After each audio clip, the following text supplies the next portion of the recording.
வணக்கம் ஃப்ரெண்ட்ஸ்.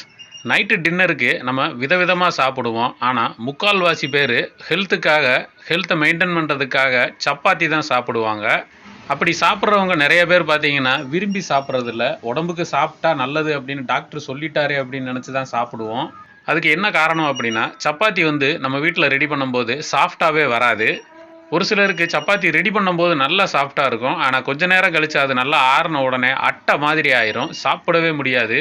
இன்றைக்கி வீடியோவில் அப்படி சப்பாத்தியை நல்லா சாஃப்டாக போட்டு மனசுக்கு பிடிச்ச மாதிரி எப்படி சாப்பிட்லாம் தான் பார்க்க போகிறோம். இப்போ சப்பாத்திக்கு நம்ம நார்மலாக கோதுமை மாவு கடைகளில் பாக்கெட்டாகவே வாங்கிடுவோம். அப்படி நீங்கள் வாங்கி யூஸ் பண்ணும்போது அந்த கோதுமை மாவோடு சேர்த்து, அதாவது 1 கிலோ கோதுமை மாவுக்கு 100 கிராம் அளவில் கொண்டக்கடலையை நல்லா பொடி பண்ணி அதை சலித்து அது கூட சேர்த்து மிக்ஸ் பண்ணி மாவு ரெடி பண்ணுங்கள். அதுலேயும் கருப்பு கொண்டக்கடலை வாங்கி நீங்கள் யூஸ் பண்ணிங்கன்னா நல்லாயிருக்கும். இந்த கொண்டக்கடலையை வாங்கி நீங்கள் வேறு வறுக்க வேண்டாம், ஒன்றும் செய்ய வேண்டாம். அப்படியே வெயிலில் காய வச்சு சேர்த்து அரைச்சி மிக்ஸ் பண்ணிட்டாலே போதும், நல்லாயிருக்கும். அடுத்ததாக இன்னொரு முக்கியமான விஷயம், மாவு ரெடி பண்ணும்போது 1 டீஸ்பூன் மட்டும் எண்ணெய் சேர்த்து மாவு பிசைஞ்சிட்டோம்னா நல்லாயிருக்கும். அதை விட முக்கியமான டிப்ஸ் என்னென்னா, சப்பாத்திக்கு மாவு பிசையும் போது எப்போவும் சுடுதண்ணி வச்சு தான் மாவு பிசையணும். அப்போ தான் நமக்கு ரொம்ப நேரத்துக்கு அந்த சப்பாத்தி சாஃப்டாக இருக்கும்.